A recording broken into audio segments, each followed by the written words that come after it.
జరుగుతా ఉన్న అన్యాయాన్ని మీడియా సమక్షం ద్వారా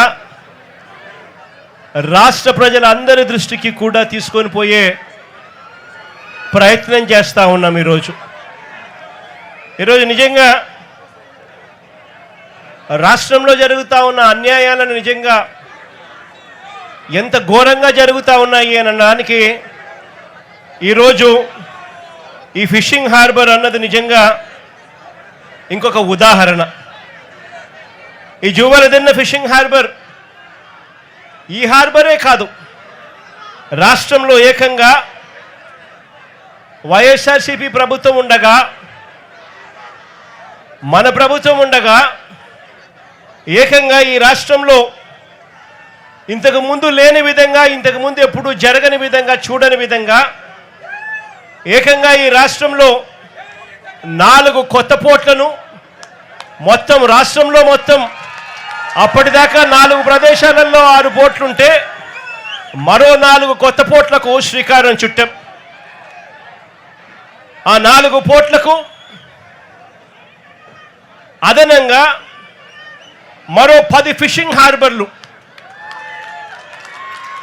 పోర్ట్లే కాకుండా రాష్ట్ర వ్యాప్తంగా కూడా మ్యాప్ గీసి ఎక్కడెక్కడైతే మత్స్యకారులు ఉన్నారో వాళ్ళందరికీ కూడా వాళ్లకు హక్కుగా ఫిషింగ్ హార్బర్లు రావాలి. ఆ ఫిషింగ్ హార్బర్ల ద్వారా వాళ్ళ జీవన ప్రమాణాలు మెరుగుపడాలి అని చెప్పి వాళ్ళ కోసం ఎక్స్క్లూజివ్గా ఏకంగా 10 ఫిషింగ్ హార్బర్లు, 6 ఫిష్ ల్యాండింగ్ సెంటర్లు రాష్ట్ర వ్యాప్తంగా ప్లాన్ చేయడం జరిగింది. దాదాపుగా 16,000 కోట్ల రూపాయలతో 4 పోర్ట్లు, దాదాపుగా 3,800 కోట్ల రూపాయలతో 10 ఫిషింగ్ హార్బర్లు, దాదాపుగా 150 కోట్ల రూపాయలతో 6 ఫిష్ ల్యాండింగ్ సెంటర్లు, దాదాపుగా 20,000 కోట్ల రూపాయల పెట్టుబడులతో వీటికి అన్నింటికీ కూడా శ్రీకారం చుట్టాము. గతంలో వైఎస్ఆర్సీపీ ప్రభుత్వంలో మన హయాంలో ఈ 20,000 కోట్లే కాదు, ఈ 20,000 కోట్లకు అదనంగా మరో 6,000 కోట్ల రూపాయలతో మొత్తంగా 26,000 కోట్ల రూపాయలతో పోర్ట్లకు సంబంధించిన ఎక్స్పాన్షన్ కూడా ప్లానింగ్లోకి భాగమైంది. దేవుడి దయతో మన ప్రభుత్వ హయాంలోనే ఇవన్నీ కూడా అడుగులు వేగంగా ముందుకు పడతా ఉన్నప్పుడు ఆశ్చర్యం కలిగించే విషయం ఏమిటో తెలుసా? పోర్టులకు సంబంధించి ఇదే పెద్ద మనిషి నేను చంద్రబాబు నాయుడు గారిని ఇక్కడ గట్టిగా నిలదీస్తూ అడుగుతా ఉన్నా. పోర్టులకు సంబంధించి కీలకమైన భూసేకరణలన్నీ కూడా పూర్తి చేసి అన్ని రకాల అనుమతులను తీసుకొచ్చి ఈ పోర్టులన్నింటినీ కూడా ఎటువంటి ఇబ్బంది లేకోకుండా బ్యాంకు రుణాలను సైతం వీటికి టైఅప్ చేసి ఫైనాన్షియల్ క్లోజర్ కూడా కంప్లీట్ చేసి మారిటైమ్ బోర్డు క్రియేట్ చేసి అన్ని రకాలుగా ఈ ప్రాజెక్టులను ముందుకు తీసుకొని పోయే కార్యక్రమం చేసి ఏకంగా రామయ్యపట్నం పోర్టులో ఏకంగా ఒకటేసారి దాదాపుగా 95% ప్రాజెక్టు కూడా పూర్తి చేసిన పరిస్థితిలోకి మన ప్రభుత్వ హయాంలో జరిగింది. శ్రీకాకుళంలోని మూలపేట పోర్టులో ఈ కీలకమైన భూసేకరణలు, అన్ని రకాల అనుమతులు, ఫైనాన్షియల్ టైఅప్లు ఇవన్నీ కూడా పూర్తి చేసుకొని ప్రాజెక్టు కూడా దాదాపుగా 35% పనులు కూడా వేగంగా పరిగెత్తించగలిగినాం. అప్పటికే పనులు స్టార్ట్ అయిపోయాయి, బ్యాంకుల్లో డబ్బులున్నాయి. ఇక వాళ్ళు పనులు చేసుకుంటా పోతా ఉంటే చాలు ప్రాజెక్టుకి ఎటువంటి అభ్యంతరాలు అవాంతరాలు లేకుండా ప్రాజెక్టు పూర్తవుతుంది. ఆ స్టేజ్లోకి తీసుకొచ్చాం. మచిలీపట్నంలో కూడా పూర్తిగా భూసేకరణలన్నీ పూర్తి చేసి అన్ని అనుమతులు తీసుకొని వచ్చి బ్యాంకులతో టైఅప్ చేసి లోన్లన్నీ శాంక్షన్ చేయించి మారిటైమ్ బోర్డు ద్వారా పూర్తిగా పనులు కూడా చేసి దాంట్లో కూడా దాదాపుగా 35% పనులు కూడా మన ప్రభుత్వ హయాంలోనే అప్పటికే మొదలయ్యాయి. కాకినాడ వద్ద ఇంకొక ప్రైవేట్ పోర్టు కూడా వేగంగా పనులు చేయడం కూడా మొదలెట్టింది. నేను అడుగుతా ఉన్నాను, ఆ 4 పోర్ట్లకు సంబంధించి సరే ప్రైవేట్ పోర్ట్ పక్కన పెడితే ఆ మిగిలిన 3 పోర్ట్లు గవర్నమెంట్ రంగంలో ఉన్న 3 పోర్ట్లు ఇప్పటికే 2 సంవత్సరాలు అయిపోతా ఉంది. ఎందుకు ఆ ప్రాజెక్టులలో పనులు జరగడం లేదు అని చెప్పి చంద్రబాబు నాయుడు గారిని గట్టిగా నిలదీస్తూ అడుగుతా ఉన్నాను.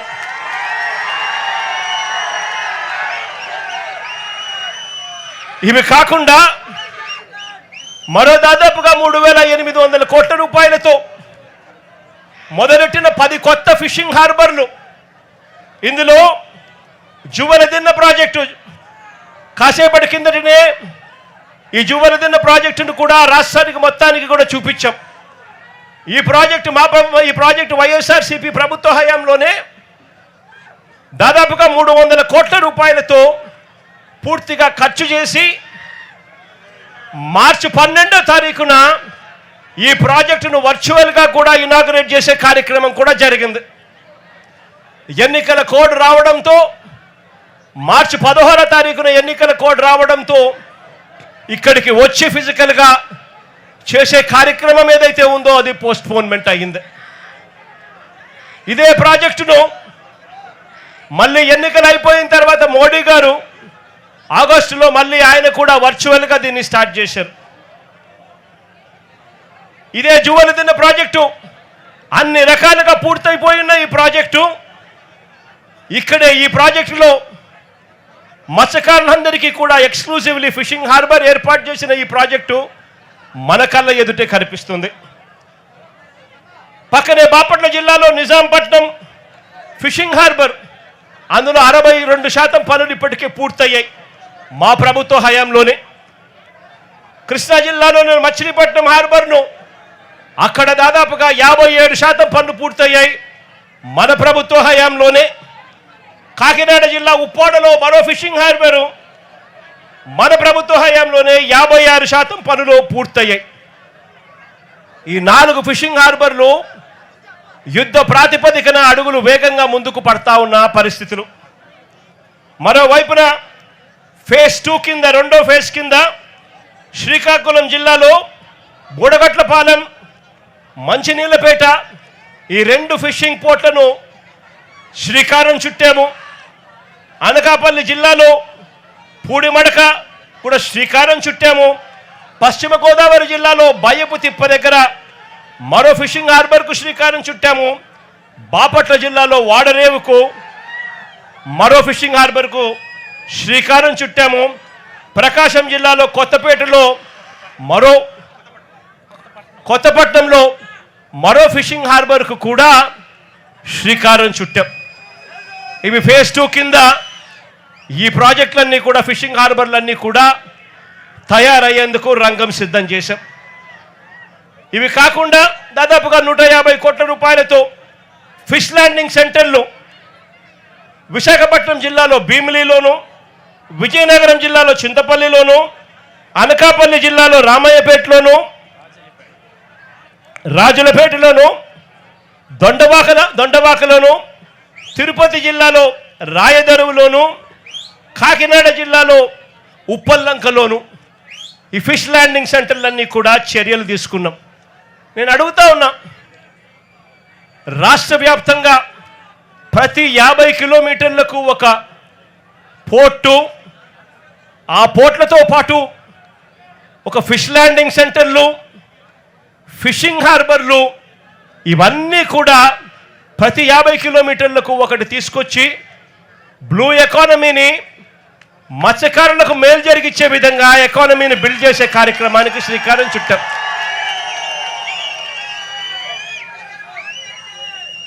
మత్స్యకారులందరికీ కూడా మంచి జరగాలని చెప్పి ఎక్కడెక్కడ మత్స్యకారులు ఉన్నారో వాళ్ళందరినీ కూడా మ్యాపింగ్ చేసి ఏకంగా ప్రతి చోట వాళ్ళ కోసమే ఈ ఫిషింగ్ హార్బర్లన్నీ కూడా నిర్మించడానికి శ్రీకారం చుట్టాం. నేను అడుగుతా ఉన్నాను, ఇదే చంద్రబాబు నాయుడు గారిని గట్టిగా నిలదీస్తూ అడుగుతా ఉన్నాను, అయ్యా చంద్రబాబు నాయుడు గారు నువ్వు ఏ రోజు కూడా ఈ మాదిరిగా మత్స్యకారుల గురించి కానీ రాష్ట్రం గురించి కానీ ఏ రోజు ఆలోచన చేయలేదు. ఈ మాదిరిగా పోర్టులు కట్టాలని కానీ, ఈ మాదిరిగా మత్స్యకారులకు మేలు చేస్తూ ఫిషింగ్ హార్బర్లు కట్టాలని కానీ, ఫిష్ ల్యాండింగ్ సెంటర్లు కట్టాలని చెప్పి, కానీ ఏ రోజు నువ్వు ఆలోచన చేయలేదు. ఏ రోజు నువ్వు ఆలోచన చేయలేదు. ఏ రోజు వాళ్ళకు మంచి జరిగించే కార్యక్రమం చేయలేదు. చివరకు నువ్వు ఎలాగూ చేయలేకపోతివి. కనీసం జగన్ చేసిన పని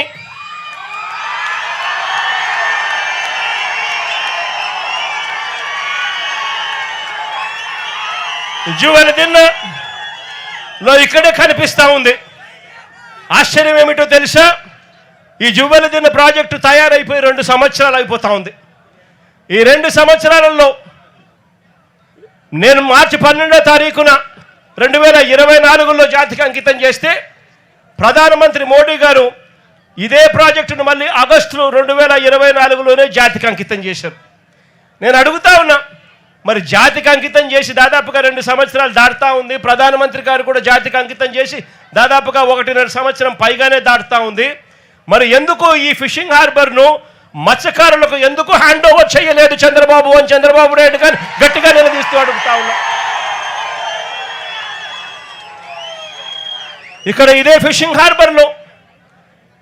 ఫిషింగ్ హార్బర్లో మత్స్యకారుల జీవితాలు మార్చాలి అని చెప్పి ఆరాటంతో ఆ రోజు ఇక్కడ ఫిషింగ్ హార్బర్ తీసుకొని రావడమే కాకుండా దాదాపుగా 1250 బోట్లు, దాదాపుగా 1250 మెకనైజ్డ్ మోటరైజ్డ్ బోట్లు ఇక్కడే ఒకేసారి యాంకర్ చేసుకొని వీళ్ళందరూ కూడా దాదాపుగా 25,000 కుటుంబాలు దీని మీద ఆధారపడి బతికే విధంగా ఈ ఫిషింగ్ హార్బర్ ప్రణాళిక చేయడం జరిగింది. ఇదే ఫిషింగ్ హార్బర్లోనే ఇక్కడే కోల్డ్ స్టోరేజ్ ప్లాంట్లు, drying platforms, chill rooms, ice manufacturing plants, ఇవే కాకుండా బోట్ రిపేర్ వర్క్షాపులు, నెట్ మెండింగ్ మెషిన్లు, ఇవన్నీ కూడా సదుపాయాలన్నీ కూడా ఇక్కడే ఇదే జువెలదిన్న ఇదే ఫిషింగ్ హార్బర్లోనే ఇవన్నీ అందుబాటులోకి ఉన్నాయి. ఇవన్నీ ప్రతి ఫిషింగ్ హార్బర్లోనూ కూడా ఇవన్నీ అందుబాటులోకి వస్తాయి. ఇక్కడ దాదాపుగా 41,000 టన్నుల మత్స్య సంపద. ఈ ఫిషర్మెన్లందరూ కూడా, ఈ మత్స్యకారులందరూ కూడా సంపద తీసుకొస్తే ఆ సంపదను ఇవన్నీ కూడా ఉపయోగపడే విధంగా ఉంటాయి. ఇక్కడ మత్స్యకారు అక్క చెల్లెమ్మలకు కూడా మంచి జరిగించే విధంగా ఆ అక్క చెల్లెమ్మలలో ప్యాకింగ్లోను, వాల్యూ యాడిషన్లోను, మార్కెటింగ్లోను, ఫుడ్ స్టాల్స్లోను వీళ్ళందరికీ కూడా పని దొరుకుతుంది. ఈ రకంగా ఒక ప్రణాళిక చేసి, ఈ ప్రణాళిక ఒకటే కాదు, ఇక్కడే ఇదే జువ్వలదిల్లలోనే ఏకంగా 1250 మెకనైజ్డ్ మోటరైజ్డ్ బోట్లను ప్రతి మత్స్యకారుడు హక్కుగా పొందాలి అనే ఆరాటంతో అప్పట్లోనే మా ప్రభుత్వంలోనే ఈ 1250 మెకనైజ్డ్ మోటరైజ్డ్ బోట్ల కోసం ఒక్కొక్క బోటుకు 12 మందిని నుంచి 15 మందిని ఒక్కొక్క బోటుకు ఫిషర్మెన్ అందరినీ కూడా గ్రూప్ చేయండి. ఒక్కొక్క బోటుకు 12 మంది ఫిషర్మెన్లు ఓనర్లు అవుతారు. వాళ్ళు కేవలం 10% కట్టుకుంటే చాలు. 50% రాష్ట్ర ప్రభుత్వం, 40% రాష్ట్ర ప్రభుత్వం గ్రాంట్గా ఇస్తుంది, 50% లోన్గా సమకూరుస్తుంది. ఈ ఆదాయం అంతా కూడా ప్రతి మత్స్యకారుడు కూడా చెందాలి, మత్స్యకారుల జీవితాలు బాగుపడాలని చెప్పి అప్పట్లోనే అడుగులు కూడా పడ్డాయి. నేను అడుగుతా ఉన్న చంద్రబాబు నాయుడు గారు, ఇదే వైఎస్ఆర్సీపీ ప్రభుత్వం కన్నా వచ్చి ఉండింటే ఈ 1250 బోట్లు కూడా ఈ జువ్వలదిన్నలో ఈ మత్స్యకారులందరికీ కూడా ఈ పాటికి అందుండేటివి. వాళ్ళు కేవలం 10% పెట్టుంటే చాలు, మిగిలిన 90% రాష్ట్ర ప్రభుత్వము బ్యాంకు లోన్ల ద్వారా వాళ్ళకు వచ్చేటి. ఒక్కొక్క బోటుకు 12 మంది ఓనర్లు అయి ఉండేవాళ్ళు. అంటే 1250 బోట్లకు దాదాపుగా 20,000 మంది దగ్గర మత్స్యకారులు ఓనర్లుగా, మెకనైజ్డ్ మోటరైజ్డ్ బోట్లుగా ఉండేవాళ్ళు. వైఎస్ఆర్సీపీ ప్రభుత్వం వచ్చి ఉండింటే ఈపాటికే ఈ కోల్డ్ స్టోరేజ్లన్నీ కూడా ఏదైతే మూతపడి ఉన్నాయో ఇవన్నీ కూడా నడిచేటివి, ఐస్ బ్రేకింగ్ ప్లాంట్స్ నడిచేటివి, చిల్ రూమ్స్ నడిచేటివి, బోట్ల రిపేర్ల కోసం కేటాయించిన బోట్ రిపేర్ షెడ్లు పనిచేస్తూ ఉండేటివి. నెట్ల కోసం అని చెప్పి నెట్ బెండింగ్ మిషన్లు ఏదైతే ఉన్నాయో అవన్నీ కూడా ఆపరేషన్లో ఉండి ఈ ప్రాంతం అంతా కూడా మత్స్యకారులు చిక్కటి చిరునవ్వుల మధ్య ఆనందం కేతనాల మధ్య ఈ ప్రాంతం అంతా సస్యశ్యామలంగా ఉండేది. దురదృష్టవశాత్తు అది జరగకపోవడంతో ఈరోజు మత్స్యకారుల జీవితాలన్నీ కూడా చిన్నాభిన్నం అయిపోతా ఉన్న పరిస్థితులు మన కళ్ళ ఎదుటే కనిపిస్తూ ఉన్నాయి. ఇంకా అన్నిటికన్నా దారుణం ఏమిటో తెలుసా? ఈ జూవలదిన్న ప్రాజెక్టులో ఇక్కడ డిఫెన్స్ సాగర్ డిఫెన్స్ అంటే ఒక ప్రైవేట్ డిఫెన్స్ కంపెనీకి చంద్రబాబు నాయుడు గారు ఇక్కడ భూములు కేటాయిస్తారు. ఉన్న 79 ఎకరాలలో సగం ఈ ప్రైవేట్ డిఫెన్స్ ఫ్యాక్టరీకి చంద్రబాబు నాయుడు గారు కేటాయిస్తారు. అంటే దాని అర్థం ఇక మత్స్యకారులకు ఇక్కడ నుంచి కూడా తరిమేసే కార్యక్రమం చేస్తూ ఉన్నాడు చంద్రబాబు నాయుడు గారు. నేను అడుగుతా ఉన్నా చంద్రబాబు నాయుడు గారిని, ధర్మమేనా న్యాయమేనా అని అడుగుతా ఉన్నా. ఇదే మనిషి పెద్ద మనిషి చంద్రబాబు నాయుడు గారిని. మత్స్యకారుల కోసం ఫిషింగ్ హార్బర్లు జగన్ నిర్మిస్తే నువ్వు చేస్తూ ఉన్నది ఏందయ్యా? దీన్ని కూడా దోచుకునే కార్యక్రమం చేస్తూ ఉన్నావు ప్రైవేట్ వాళ్ళకి ఇచ్చి.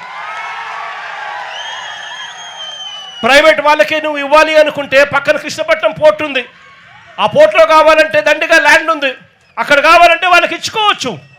కానీ ఇక్కడ మత్స్యకారులను పొట్టగొట్టడం ఎందుకు చంద్రబాబు అని చెప్పి చంద్రబాబు నాయుడు గారిని అడుగుతా ఉన్నా గట్టిగా. చంద్రబాబు నాయుడు గారిని గట్టిగా వార్నింగ్ కూడా ఇస్తా ఉన్నా. కళ్ళు మూసి తెరిచేసరికే మరో 3 ఏళ్ళు అయిపోతుంది. వచ్చేది వైఎస్ఆర్సీపీ ప్రభుత్వమే.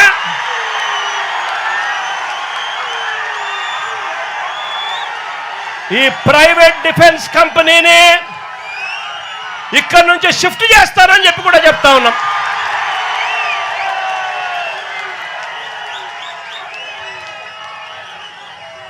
ఇక్కడ ఫిషింగ్ హార్బర్ ఇక్కడే కాదు, రాష్ట్రంలో కడతా ఉన్న 10 ఫిషింగ్ హార్బర్లు అన్నీ కూడా మత్స్యకారుల సొత్తు అని చెప్పి కూడా ఈ సందర్భంగా కూడా చెప్తా ఉన్నా. దీన్ని ఎవ్వరూ కూడా వాళ్ళ దగ్గర నుంచి తీసేయలేరు. చంద్రబాబు కాదు కదా, వాళ్ళ తాత కూడా తీసేయలేదని చెప్తా ఉన్నా నేను.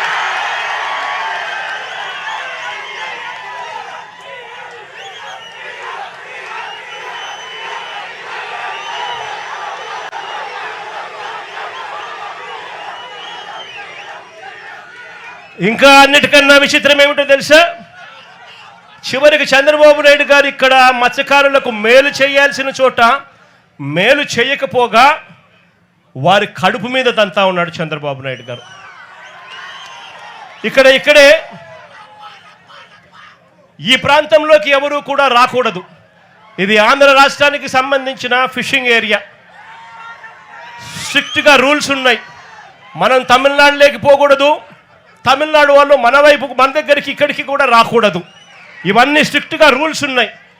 రూల్స్ ఉన్నా కూడా పక్కన తమిళనాడు నుంచి కరైకల్ ప్రాంతానికి చెందిన బోట్లు, మెకనైజ్డ్ బోట్లు మన ప్రాంతానికి ఇక్కడికి వచ్చి వాళ్ళు మెకనైజ్డ్ బోట్లతో ఇక్కడ మన మత్స్య సంపదనంతా కూడా తరలించుకొని పోతూ ఉంటే మన వాళ్ళు కడుపు మండి, మన వాళ్ళు తినడానికి ఇబ్బంది పడే పరిస్థితుల్లో కడుపు మండి రాష్ట్ర ప్రభుత్వం పలకని పరిస్థితుల్లో ఆ బోట్లను మన మత్స్యకారుల దగ్గరుండి ఆ బోట్లను పట్టుకొని పోలీసులకు అప్పచెప్తే పోలీసులు ఆ బోట్ల మీద కేసులు కట్టి ఎఫ్ఐఆర్లు చేసి ఆ బోట్లను సీజ్ చేస్తే ఆ సీజ్ చేసిన ఆ బోట్లను, ఆ ఎఫ్ఐఆర్ కట్టిన ఆ బోట్లను చివరకు మళ్ళీ ఏమైంది? ఇక్కడే ఇది ఫోన్ కాల్ డేటా.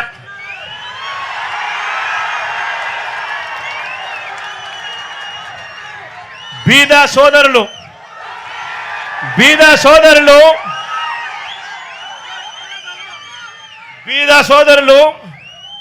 ఆయన అనుచరుడు కొందూరు పోలిశెట్టి, అక్కడ బోటు యజమానులు అశోక్, వీరి మధ్య జరిగిన సంభాషణలకు సంబంధించిన కాల్ డేటా, టెలిఫోన్లో మాట్లాడిన కాల్ డేటా, కాల్ నెంబర్లు వీళ్ళందరూ కూడా కుట్ర పన్ని ఒకరితో ఒకరు మాట్లాడుకొని నారా లోకేష్ అనే వ్యక్తి ఇప్పుడు మార్చి 12వ తారీఖున ఇటుకు వస్తాడు.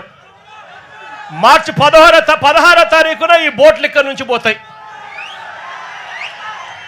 అంటే మత్స్యకారుల మీద కడుపు మీద కొట్టడం కోసం ఏకంగా ఇంతమంది దొంగలు, ఇంతమంది పెద్ద పెద్ద దొంగలు, ఒకడు ముఖ్యమంత్రి కొడుకు, ఒకడు ఎంపీ, ఇంకొకడు ఎమ్మెల్యే, ఇంతమంది కలిసి ఎవరిని తన్నేది? చిన్న చిన్న పేదవాళ్ళైనా మత్స్యకారులను తనడానికి, కడుపు మీద కొట్టడానికి ఇంతమంది ఏకమవుతారు. నేను అడుగుతా ఉన్నా, వాళ్ళ మధ్య జరిగిన టెలిఫోనిక్ ఫోన్ సంభాషణలు, కాల్ డేటాలు కూడా ఈ మాదిరిగా అందుబాటులో ఉంటే, ఈ డేటా అంతా కూడా కనిపిస్తూ ఉంటే ఒక్కరినన్నా అరెస్ట్ చేశారని అడుగుతా ఉన్నాను.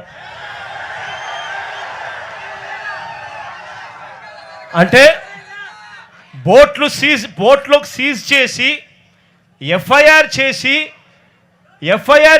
సీజ్ చేసిన బోట్లను దగ్గరుండి అధికారంలో ఉన్న ఈ పెద్దలే వీళ్ళే దొంగతనం తీసుకొని పోతే వీళ్ళు చేసింది ఏమిటి అని అంటే కేవలం పోలీసులను కొంతమందిని ట్రాన్స్ఫర్ చేసినారు.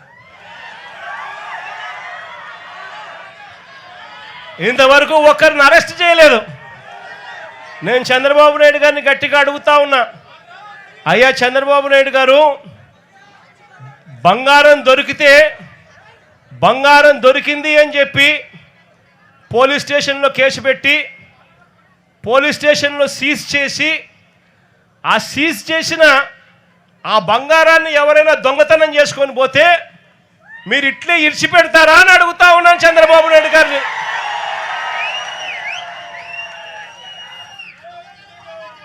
మత్స్యకారులు అంటే ఇంత చులకనగా ఉన్న ఈ పెద్ద మనిషి చంద్రబాబు నాయుడు గారికి గట్టిగా బుద్ధి చెప్పే రోజులు త్వరలోనే వస్తాయని చెప్పి, ఎల్లకాలం ఈ ప్రభుత్వం ఇలాగనే కొనసాగదు అని చెప్పి గట్టిగా చంద్రబాబు నాయుడు గారిని గట్టిగా మందలిస్తా ఉన్నాం. ఇదే పెద్ద మనిషి చంద్రబాబు నాయుడు గారికి చెప్తా ఉన్నా, ఇక్కడే ఎంపీలు ఫోన్లు చేస్తారు, కొంతమంది మత్స్యకారులకు 10 లక్షల రూపాయలు డబ్బులు ఇస్తారు, వాళ్ళ ఇల్లు కలిసి దొంగతనం చేసే దాంట్లో పాత్రదారులు అవుతారు. ముఖ్యమంత్రి కొడుకు దగ్గరుండి ఆశీస్సులు ఇస్తాడు. మార్చి 12వ తారీఖు ఆయన వచ్చి చేసుకోపోండి అని ఆశీస్సులు ఇస్తాడు. మార్చి 16వ తారీఖున దొంగతనం జరుగుతుంది. ఇంతకన్నా దిక్కుమాలిన ప్రభుత్వం ప్రపంచ చరిత్రలో ఇంకేదైనా ఉంటుందా అని అడుగుతా ఉన్నా మిమ్మల్ని అందరినీ కూడా. నేను అందరికీ కూడా ఒకటే చెప్తా ఉన్నా, చంద్రబాబు నాయుడు గారి వల్ల ఇవాళ రాష్ట్రంలోని ప్రతి సెక్షన్ కూడా, ప్రతి ఒక్కరూ కూడా ఈ పొద్దు చంద్రబాబు నాయుడు గారిని చీదరించుకుంటా ఉన్న పరిస్థితి. ఎన్నికలప్పుడేమో సూపర్ 6లని, సూపర్ 7లని, బాండ్లని ఇంటింటికి వచ్చి ప్రతి ఒక్కరిని మోసం చేశాడు. ఎన్నికలు అయిపోయిన తర్వాత గతంలో వైఎస్ఆర్సీపీ ప్రభుత్వంలో ఉన్న పథకాలన్నీ రద్దు చేశాడు. ఆయన పెడతానన్న బిర్యానీ కూడా తీసేసినాడు. చివరికి పలావ్ పోయింది, బిర్యానీ పోయింది. మరోవైపు చూస్తే చదువుకుంటున్న పిల్లలకు ఫీజులు అందక, ఫీజు రీయింబర్స్మెంటు, విద్యా దీవెన, వసతి దీవెన అందక పిల్లలు చదువులు మానేస్తా ఉన్న పరిస్థితులు. మరోవైపు చూస్తే గవర్నమెంట్ స్కూళ్ళు ఇవాళ అన్యాయమైన పరిస్థితులకి పోతా ఉన్న పరిస్థితులు. గోరుముద్ద కింద మనం తీసుకొచ్చిన పథకం ఈరోజు చిన్నారులు మంచి భోజనం కూడా పెట్టలేని పరిస్థితిలో ఈ రాష్ట్ర ప్రభుత్వం పనిచేస్తూ ఉంది. పిల్లల చేతుల్లో ట్యాబులు కనపడాల్సిన చోట, ఇంగ్లీష్ మీడియం బడుల కింద గవర్నమెంట్ బడులు జరగాల్సిన చోట పిల్లలకు ఈరోజు నాసిరకం చదువులు అందుతూ ఉన్నాయి. మరోవైపున చూస్తే ఆరోగ్యశ్రీ పథకం పూర్తిగా పడకేసింది. పేదవాడు ఈరోజు ఎక్కడైనా కూడా వైద్యం అందాలి అని అంటే లక్షలు ఈ పొద్దు పేదవాడు వైద్యం కోసం కడితే తప్ప వైద్యం అందని పరిస్థితి. ఇక్కడ కూడా నా దగ్గరికి ఎవరో ఒక బోర్డు పట్టుకొని వచ్చినారు, అన్నా నా పరిస్థితి ఇట్లుందన్నా, మా కుటుంబ సభ్యుల పరిస్థితి ఇట్లుంది అని చెప్పి ఇక్కడికి కూడా ఎవరో వచ్చి బోర్డు పట్టుకొని వచ్చినారు. అదే మన ప్రభుత్వ హయాంలో ఏకంగా ఆరోగ్యశ్రీని 25 లక్షల దాకా ఉచితంగా చేసే వైద్యాన్ని పెంచి 3300 ప్రొసీజర్లకు తీసుకొని పోయి ఏ పేదవాడికి వైద్యం బాగోలేకపోయినా కూడా ఆ పేదవాడి చిక్కటి చిరునవ్వుతో వైద్యం అందించిన పరిస్థితి నుంచి ఈరోజు నెట్వర్క్ హాస్పిటళ్ళు పేదవాడిని బోర్డు తిప్పేస్తూ ఉన్న పరిస్థితులకి, ఈరోజు పేదవాడు కనపడితే బోర్డు తిప్పేస్తూ ఉన్న పరిస్థితులకి ఈరోజు నెట్వర్క్ హాస్పిటల్ తయారయ్యాయంటే వైద్యమే స్థాయిలోకి దిగజారిందో చెప్పాల్సిన పనుల. మరోవైపున చూస్తే ఉచిత పంటల బీమా గాలికి ఎగిరిపోయింది. మరోవైపున రైతులకు ఏ ఒక్కరికి కూడా కనీస గిట్టుబాటు ధరలు రాని పరిస్థితిలో, ఏ పంటకు గిట్టుబాటు ధరలు రాని పరిస్థితిలో ఉంది. ఈరోజు రైతాంగం పరిస్థితి అత్తే. అక్క చెల్లెమ్మలకు గతంలో అన్ని పథకాలు అందిస్తూ అక్క చెల్లెమ్మలకు 0 వడ్డీ పథకాన్ని సైతం ఇస్తా ఉన్న పరిస్థితుల నుంచి ఈరోజు అక్క చెల్లెమ్మలకు ఏ పథకము అందక చివరికి 0 వడ్డీని కూడా తీసేసిన పరిస్థితిలో ఈరోజు అక్క చెల్లెమ్మల పరిస్థితులు ఉండరు. అన్ని రకాలుగా ఈరోజు ప్రజలు చంద్రబాబు నాయుడు గారిని తిడతా ఉన్న పరిస్థితులు. ఇలాంటి పరిస్థితుల మధ్య ఈ పెద్ద మనిషి చంద్రబాబు నాయుడు గారి ప్రభుత్వం దేవుడు చూస్తూ ఊరుకోడు, ప్రజలు దేవుడు మొట్టికాయలు వేసే రోజులు త్వరలోనే ఉందని చెబుతూ మీ అందరికీ కూడా భరోసా ఇస్తా ఉన్నా. కళ్ళు మూసుకొని కన్ను తెరిచేసరికి మన ప్రభుత్వం వస్తుంది. మన ప్రభుత్వం వచ్చిన తర్వాత మిమ్మల్ని అందరినీ కూడా ఈ ఫిషింగ్ హార్బర్ మీ హక్కుగానే ఇస్తాము. అంతేకాదు ఈ ఫిషింగ్ హార్బర్ల పరిధిలో ఉన్న ప్రతి మత్స్యకార కుటుంబానికి కూడా చెప్తా ఉన్నాను, ఆ పరిధిలో ఉన్న ప్రతి కుటుంబానికి కూడా మంచి జరిగించే విధంగా వాళ్ళందరినీ కూడా గ్రూప్స్ కింద ఫామ్ చేసి ఒక్కొక్క బోటుకు 10 మందిని 12 మందిని ఒక్కొక్క బోటుకు యజమానుల కింద చేస్తూ వాళ్ళందరినీ కూడా ఇంతకుముందు నేను చెప్పినట్టుగా 10% వాళ్ళు కడితే చాలు, 90% రాష్ట్ర ప్రభుత్వం లోన్ల కిందను గ్రాంట్ల కిందను ఇస్తూ వాళ్ళందరినీ ఓనర్లుగా చేసి ఈ ఫిషింగ్ హార్బర్లను వాళ్ళకు అంకితం చేస్తామని కూడా ఈ సందర్భంగా ఖచ్చితంగా చెప్తా ఉన్నా. అదేవిధంగా ఇక్కడికి వస్తూనే పాలెం మత్స్యకారులు కొంతమంది పట్టపు కార్పొరేషన్ కావాలని అడుగుతా ఉన్నారు. 56 కార్పొరేషన్లు పేదల కోసం మన ప్రభుత్వ హయాంలో అడిగిన వాళ్ళకి ఎవరికి కూడా కాదనుకోకుండా కార్పొరేషన్ ఇచ్చాం. నా దృష్టికి వచ్చిన ఈ పట్టపు కార్పొరేషన్ కూడా అధికారంలోకి వచ్చిన 3 నెలల్లోనే పూర్తి చేసి అది కూడా మీకు ఇస్తామని కూడా చెప్తా ఉన్నా.